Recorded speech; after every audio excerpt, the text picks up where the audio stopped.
Eu volto amanhã, se o Pai assim permitir, Jaque, porque o Senhor é bom. Tchau, João. Até amanhã, se Deus quiser. E agora a gente vai bater papo, inclusive entender sobre saúde com o doutor Jamal Azam, que é otorrinolaringologista e já está aqui no nosso estúdio. Tudo bem, doutor? Oi, Jaque. Prazer te receber aqui de novo, viu? Prazer é sempre meu. Eu adoro vir aqui conversar com vocês, né? Falar sobre um assunto tão importante, doutor, as mudanças no clima. A gente sabe que no Brasil há uma diversidade muito grande. Existem estados onde não esfria tanto. Aqui em São Paulo, essa semana, esfriou muito, no sul também. Essas mudanças de clima interferem na saúde, doutor? Interferem demais. E nós sabemos que essas interferências, elas acontecem todos os anos, praticamente todos os anos. Então, dizer que é uma surpresa não está certo. A gente tem que estudar, ouvir o que os médicos falam, o que a ciência fala, para que possa se proteger quando chegar exatamente essa época do ano, não é? Sem dúvida, se prevenir, né, doutor? Falar assim, não eu sabia. nunca ia imaginar que ia fazer frio aqui, não dá, né? Agora, doutor, outra coisa interessante é que quando a gente pensa nas doenças dessa época do ano, eu, por exemplo, penso que primeiramente a gente vai falar das questões respiratórias, mas talvez essas não sejam as únicas, né? É verdade. Você e a grande maioria das pessoas que estão nos assistindo vão pensar na hora que época de frio é época de gripe, resfriado, outras coisas que a gente vai comentar. É verdade. Em número, não há dúvida nenhuma. Mas será que na gravidade dessas situações, as doenças respiratórias são as piores? Então, existem outras coisas que também pioram muito na época do frio e que vocês que estão em casa têm que entender e têm que divulgar para os seus amigos, familiares e vizinhos, porque vocês que estão nos assistindo vão ter surpresas agora. Conta pra gente, doutor, a partir de que temperatura alguma coisa já muda? A ciência mostra que a partir de 14 graus, quando diminui a temperatura ambiente abaixo de 14 graus, já começam a ocorrer alterações no nosso corpo para que o corpo proteja a sua integridade. Então, nós precisamos manter uma temperatura ideal para o funcionamento dos tecidos. Quando a temperatura externa está fria, a gente vai usar alguns mecanismos para que a gente possa se aquecer. Um deles, por exemplo, é a gente treme. Por que a gente treme de frio? Porque a musculatura contrai para gerar calor, para aquecer o nosso organismo. Para que a musculatura possa, então, tremer, é necessário que o corpo libere uma substância que todo mundo aí já ouviu falar, mas que é um grande problema quando em excesso ou quando cronicamente liberado, que é a adrenalina. Então, outra situação, o nosso corpo fica com os vasos contraídos. Por quê? Porque se eles estiverem dilatados, vai trocar mais temperatura. Por isso que a gente fica com os vasos sanguíneos contraídos. Isso, então, fruto da adrenalina. E aí, quando a adrenalina aumenta muito, associadamente a uma outra situação que também é comum nessa época do ano. Essa época do ano, você aí que está em casa toma bastante água? Será que você lembra? Você já que está tomando muita água ou não? Fala sério. A água eu até tomo por causa da gestação, mas uma coisa que eu percebo é que eu diminui os sucos. Não tenho vontade de tomar suco de fruta, não tenho vontade. Verdade. Não tenho vontade de tomar água. Eu tenho que me forçar a tomar água porque eu sei que eu preciso. A gente fica com menos vontade no frio, não fica? Isso é um fenômeno que existe no corpo humano, é a diminuição do reflexo da sede. E esse fenômeno é pior ainda, é muito mais intenso nos idosos. Então, o senhor falou do reflexo, significa que não é que o corpo deixou de precisar, o corpo continua precisando, né? Exatamente, principalmente porque nessa época do ano, se você desidratar, se a pessoa tiver menos líquido, vai ocorrer uma diminuição do fluxo sanguíneo em função de um engrossamento do sangue, junto com a adrenalina em excesso, aí acontece isso aqui que eu vou mostrar para vocês. Por favor. olha aqui, aumenta na época de clima frio em até 30% o infarto do miocárdio. Aumenta em até 20% o derrame cerebral, que é o acidente vascular cerebral. Por quê? Então, os motivos são especialmente a maior liberação de adrenalina e a concentração maior do sangue em função da pessoa não se hidratar adequadamente. Eu falei, Jaque, que nesse frio a gente fica com os vasos contraídos, Isso. não é? E aí, as extremidades, especialmente as regiões que ficam mais longe do coração, como a ponta das mãos e a ponta dos pés, essas regiões ficam com uma circulação diminuída. Por isso que a gente fica com a mão gelada e o pé gelado, não é? Você consegue aquecer o resto do corpo, mas a mão e o pé às vezes dá um trabalhão, né? Exatamente. Mas o que acontece então com quem é diabético? Complicações. Pode ter uma complicação maior, especialmente nas suas extremidades. Os diabéticos podem desenvolver neuropatia, significa não sentir as extremidades, diminuição da sensibilidade. Às vezes o diabético bate o pé na quina da parede e nem sente. Às vezes se machuca e não sente. Às vezes tem feridas e nem percebe. No frio, isso pode gerar, inclusive, necrose, gangrena, perda de extremidades dos membros. Então, olha aí, gente. Fique atento quem é diabético e quem tem um parente, um idoso que seja diabético também, né? Exatamente. E aí, nós falamos então da adrenalina. E a adrenalina, ela vai contrair os vasos que estão na superfície da nossa pele, não é? Mas esses vasos, não são só eles que a adrenalina vai contrair, é os vasos do corpo inteiro, gente. E aí, quando contrai, a pressão aumenta. Sobe. Olha aí, nesta época do ano, Jaque, muito cuidado quem tem hipertensão Já arterial. tem, como a gente fala, pressão alta, tem que tomar cuidado. Pressão alta pode piorar, não há dúvida nenhuma, nesta época do ano, nesta época de frio. Doutor, já que a gente falou um pouquinho, eu só quero fazer uma pergunta ainda sobre a pressão alta, porque Sim. o que eu vejo que é muito comum, e acontece comigo, acontece com todo mundo, você tem uma sensação, conhece mais ou menos a sua pressão e pensa, a pressão baixou, ou a pressão subiu, vou pôr um sal debaixo da língua, ou vou fazer isso e aquilo. É perigoso fazer isso por conta própria, doutor? É perigoso porque se a pessoa não tiver a orientação correta, ela pode piorar mais ainda. Se ela pensar que baixou e subiu... Isso. Por exemplo, ela está se sentindo mal, achou, como você disse, que a pressão baixou, mas na verdade ela subiu, isso pode, então, aumentar mais ainda a pressão. Agora, sobre pressão arterial, gente, vende na farmácia, é muito comum, aquele aparelhinho de pulso, né? Que nem é tão caro, gente. Que não é tão caro, né? Agora, será que você que está em casa sabe que existe uma diferença no número da medição daquele que a gente tem em casa? Pro braço? Não acredito. Será? Hein?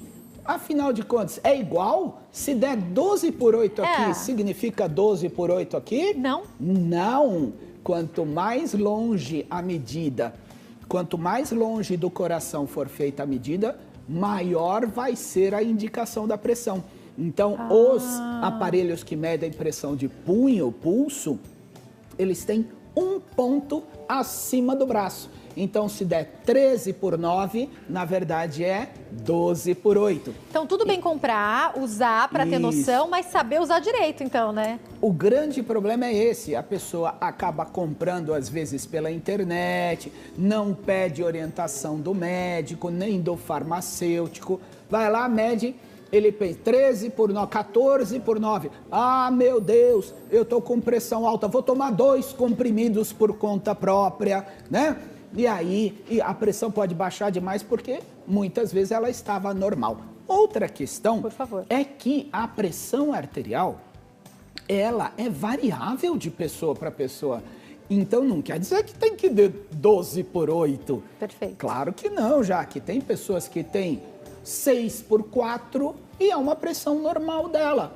Tem pessoas que têm uma pressão diferente, variável. A minha pressão, 9 por 6, 9 por 7, é o normal dela. É o seu normal. não é? Agora, isso... E aí, interessante o que o senhor está falando, doutor, porque quando a minha pressão está 11, eu já sinto alguma coisa estranha. Claro. É só um pouquinho que ela subiu. Fugiu do seu padrão. Por isso, vocês que estão em casa, se vocês não sabem qual é o normal da sua pressão e por acaso estiver na casa de um amigo e medir a pressão e der 11... Que acontece muito. Comprei um aparelhinho, vem todo mundo medir, né? Aí a pessoa vai ter uma noção errada sobre pressão arterial. Consulte o seu médico, a medida de pressão não é uma coisa tão simples assim, ela tem que ser repetida em 3 dias diferentes, tem toda uma técnica para fazer isso, então muito cuidado com a hipertensão arterial. Agora você, que já sabe que tem e faz tratamento, deve tomar cuidado dessa época fria. Então cuidado no frio com a piora da pressão arterial. Com certeza. É interessante isso que o senhor traz para nós, doutor, porque como eu falei, a gente imagina logo em gripe, dor de garganta, resfriado, pneumonia, mas a gente deixa de lado essas doenças, né? É verdade. E essa prevenção necessária. Com certeza, já nós vamos dar, inclusive, orientações bem interessantes para quem está em casa, né? Agora, você tem toda a razão. É claro, nessa época do frio, aumenta muito a incidência de gripe, resfriado, rinite, sinusite e asma. Aumenta muito, né? Aumenta mesmo, né? Aumenta demais. Os prontos-socorros chegam a ter um aumento no número de atendimentos de até 40%. Então, as pessoas ficam muito resfriadas, gripadas, as pessoas ficam com rinite, piora a rinite. Agora, você que está em casa, eu pergunto, por que, afinal de contas, piora? Nós já entendemos as outras questões. As outras questões. E a via respiratória? Por que piora? Porque a gente tem gripe, resfriado, Por que, doutor? Porque o corpo humano tem dentro do seu nariz e de toda a árvore respiratória pequenos cílios. Não são os pelinhos do nariz, são cílios microscópicos, bem pequenininhos, que vão movimentando a secreção. Então, quando chega um vírus, uma bactéria, uma estrutura qualquer irritante, por exemplo, uma poeira, um ácaro, um perfume, os cílios vão movimentar essa secreção, esses irritantes grudam na secreção, aí os cílios vão mexendo e limpando o nosso sistema respiratório. Sabe uma fontezinha de água que fica saindo o tempo todo? É a mesma coisa, nós estamos circulando o tempo todo a nossa secreção respiratória e limpando. E as pessoas perguntam, para onde vai tanta secreção? A gente engole, não percebe. Vai para a garganta. Nessa época do frio, existe uma diminuição da movimentação desses cílios. Então, se o vírus, a bactéria, o ácaro, a poeira, os agentes irritantes colarem na mucosa do nariz, eles vão ficar mais tempo, aumentando a chance de se infectar. Então, gripe, resfriado, rinite, sinusite e asma pioram muito na época do frio. Doutor, eu quero te fazer uma pergunta de um vídeo, de vários vídeos que tem corrido nas redes sociais, da mãe que pega uma seringa, acho que é com soro fisiológico, coloca na criança e começa a sair catarro do outro lado. Tudo bem fazer isso em casa mesmo, doutor? Nossa, Jaque, que coisa interessante. Sabe que você falou uma coisa muito legal? Eu acho que é soro fisiológico, né? Você acha? Porque a gente não tem como saber, é um vídeo que tá... Tem Ela muita fala gente que tem certeza, mas é um vídeo que tá sei. rolando na internet? Ela é tailandesa, você entende tailandesa aí em casa? Eu não entendo. Você fala tailandês? Não falo. Eu também não. Bom, então, em primeiro lugar, cuidado com a fonte das orientações médicas no YouTube e na internet. Procure fontes confiáveis. Por quê? Você não sabe se é soro, você não sabe o que é o procedimento. O Google não é formado em medicina. Não, o Google não tem CRM. O Google tentou se inscrever. Negaram o registro do Google, não pode. Cuidado, nós seres humanos somos muito influenciáveis. Você vê aquela mãe fazendo aquilo, todo mundo corre para fazer. Verdade. Mas não sabe muitas vezes o que está fazendo. Sabe que eu estava gripada e me falaram, já que faz isso? Eu falei, vocês estão doidos? Como é que eu vou saber o que é aquilo que a mulher está colocando? E nem sei se é bom colocar mesmo. Então, e tem outro detalhezinho que muita gente já apareceu no meu consultório, agora eu vou ficar bravo. Conta. Porque pegou seringa e colocou no nariz da criança, porque olhou aquilo lá e sabe o que fez com a criança? Machucou, porque as seringas têm uma ponta. Agora, quem é que olhou a ponta da seringa nesse vídeo que está correndo aí? Você lembra? Não. Você reparou? Não. Quem é que reparou aí? Não reparou, né? Aquela seringa tem uma ponteira especial para não machucar o bebê. Um monte de gente tá pegando seringa normal, colocando no nariz e tem casos até de sangramento e lesão da mucosa. Então não faz das isso crianças. com nada, né? Pergunte especificamente ao seu médico cada caso. A limpeza e lavagem com soro fisiológico é sempre muito bem indicada, mas cuidado com procedimentos alternativos que podem ser piores para a saúde do que a própria doença, o próprio problema. Para quem quer uma indicação segura, existem sprays de jato contínuo de soro fisiológico que compra em qualquer farmácia. Que tem o tamanho adequado, marcas, inclusive.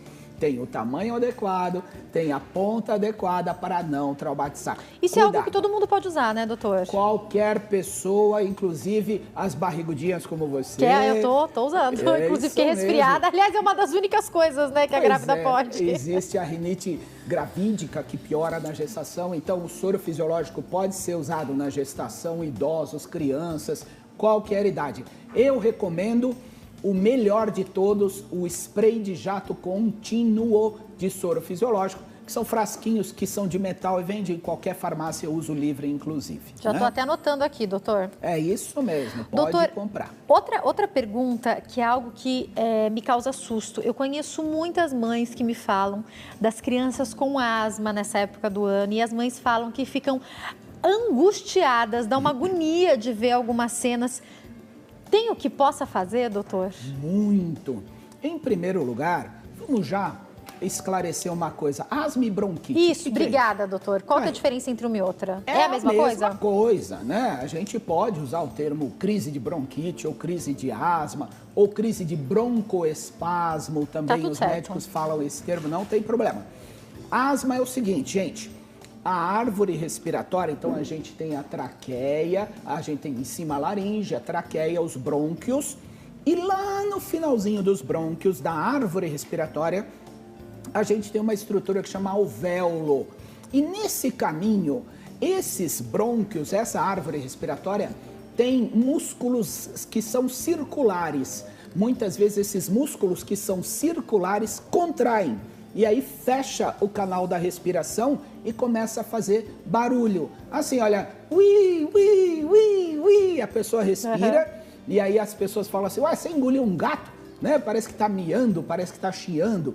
Então, muito cuidado, porque isso pode diminuir a oxigenação do sangue. Diminuindo a oxigenação do sangue, isso pode gerar complicações graves, inclusive com complicações que podem levar à internação, especialmente crianças muito pequenas e as pessoas com maior idade. Então, as crises de asma pioram, existe tratamento agudo, existe tratamento do quadro agudo, então, muito cuidado também vocês aí que pegam a inalação e põem gotinha, né? Daquele remédio que acelera o coração, inclusive, né? Acelera o coração e pode dar complicações. A minha irmã, por conta de um erro numa inalação, ficou com problema para sempre. Hoje ela é hiperdinâmica para sempre agora, por conta como disso. É que faz? E muitas pessoas, sabe o que fazem? Elas ouvem, então, mais uma vez, os conselhos das pessoas que são leigas. Ah, pinga aí, 10 Porque gotinhas. hoje faz em casa. Olha claro. que a minha mãe foi... A minha irmã aconteceu quando ela era pequena, foi errado na farmácia, né? Então. Foram umas gotinhas a mais. E hoje a pessoa pode fazer essa inalação em casa, ela vai lá e pinga mais. Não pode, né? Claro que não, de jeito nenhum. E tem muitas vezes também que a pessoa acaba sem querer. Porque quando a criança está com crise de asma, às vezes a gente desespera. Não sabe o que fazer. Aí, quantas gotas? Eu não sei, eu vou pingar aí umas gotas aí. Nem conta, às vezes, as gotas. A criança fica com, ou adulto, fica com taquicardia, aí fica pálido, começa a transpirar, aí apavora mais ainda. Pelo amor de Deus, cada caso assim, somente com estrita orientação médica. Doutor, existe um grupo, uma faixa etária mais afetada por essas doenças nessa época do ano? Existe. Todos estamos sujeitos a gripes, resfriados, às doenças cardiológicas, neurológicas, às complicações das doenças crônicas também. Mas especialmente crianças que nós chamamos de lactentes, que são crianças até os 2 anos de vida, e os idosos acima de 60 anos, são situações, são indivíduos que têm uma chance maior, então, de complicações. Por isso, gente, olha, vamos falar sério aqui agora, eu vou passar orientações que são importantes do que fazer, mas vamos falar sério. A melhor coisa que existe na época do frio é resguardo. Poxa, o que as mães, o que as avós falam, no fim das contas, faz muito sentido, né, doutor? É verdade. A friagem é um problema mesmo. É um problema, a gente tem que se resguardar. Vocês aí, ó, mocinha de 16, 17, 18 anos, lava o cabelo, não é só essa idade, não. Sai com o cabelo molhado. Sai com o cabelo molhado, que é bonito, né? Dorme de cabelo molhado, existem trabalhos que mostram complicações de dormir de cabelo molhado. Uau. Então, muito cuidado, não é assim. O corpo humano é muito mais sensível do que vocês imaginam e as complicações, quando vêm, às vezes são muito rápidas. Às vezes, de manhã tá normal, de noite já tá no hospital. Doutor, eu tenho poucos minutos, eu quero falar lá. sobre prevenção. Uma pergunta que eu acho importante é entender sobre ar-condicionado e aquele ar que a gente deixa quentinho no carro para depois sair. Isso aí também não pode ser um problema? Pode sim, aí nossas orientações então. Claro que a gente deve se aquecer nessa época do frio, a gente deve usar nossos agasalhos, luvas, gorros, meias, calças por baixo, mas a gente tem que então, obviamente, evitar a friagem e tá aí, ó, evitar mudanças bruscas de temperatura, ó, tá aqui. Então, quando você põe o ar-condicionado ou o aquecedor no carro ou até no quarto do bebê. Do quarto do bebê. Não é? Então, muito cuidado. Climatiza perfeitamente e depois sai com ele. Qual que é a orientação do carro ou no quarto do bebê, então? Desliga pelo menos, no caso do bebê, 2 horas antes de... Então, dependendo do percurso do carro, nem liga. Dependendo do percurso, nem liga. Hidratação deve ser, então, bastante reforçada, mesmo sem sede. Quem é que em casa hoje aí fez xixi amarelo? Xixi amarelo, ó. Ah, é? Desidratação. É, xixi. Gente, vamos tomar água. Fica amarelo, vamos tomar água que eu vou tomar aqui também, ó. Mesmo sem vontade, gente. Às vezes não dá vontade no frio, tem que tomar. Evitar aglomerações. Nessa época do ano você fala assim, eu não vou passear na rua, eu vou no shopping. Aí o shopping tá com ar-condicionado, um monte de gente com perfume, resfriada, gripada. Ó, a legião dos vírus e bactérias adoram. Lavar as mãos o tempo todo, gente, pelo amor de Deus. Proteger tosse e espirros. As vovós, aí a vovó errou numa coisa, hein?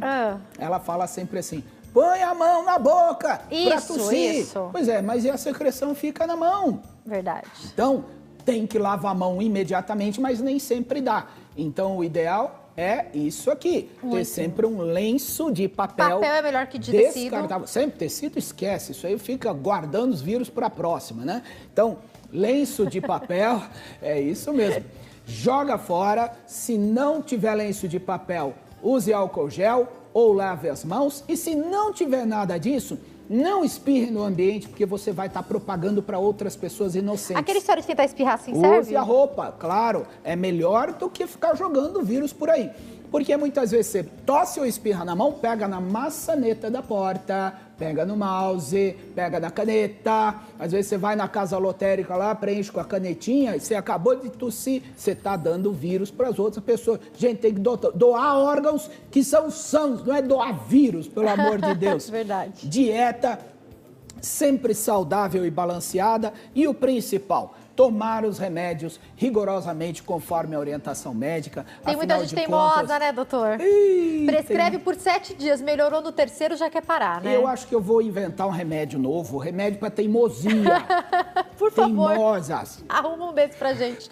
Doutor, então, se aquecer é uma boa opção e, de repente, a pessoa percebeu que tá forte essa gripe, ficar em casa 1, 2 dias pode ser uma boa opção também, claro se puder, doutor? Claro que sim. O resguardo, o descanso, evitar grupos de pessoas, evitar ambientes fechados, ventile o seu quarto, não deixa o quarto fechado, cheiro de mofo nas roupas, ventile as roupas, coloca as roupas no sol, esses dias tem sol durante o dia, não usa blusa com cheiro de mofo, né? Tome água o tempo todo, peça para a mamãe, para a vovó tomar água, faça isso um hábito saudável. Alimentação, evite o jejum prolongado, eu sou contra essa onda de jejum aí, ó, essa onda de jejum, nada disso. a alimentação balanceada, saudável, que a gente logo passa por essa época do ano mais uma vez. De preferência de 3 em 3 horas, né, doutor? Isso Com é que é certeza, correto, né? com certeza. Olha, quem quiser entrar em contato, a gente vai passar o site www.jamal.com.br www.jamal.com.br. Ó, o produtor já tá falando aqui. A gente já faz o convite pro senhor voltar assim que o senhor puder, tá? Quando já vocês veja quiserem. um horário na sua agenda pra gente continuar, porque todos os temas que o senhor traz para nós são muito esclarecedores para mim e para o nosso público. Muito obrigada, viu, doutor? Obrigado, Jaque. Beijo pra vocês, ó. Beijão. Volte sempre. Eu vou para um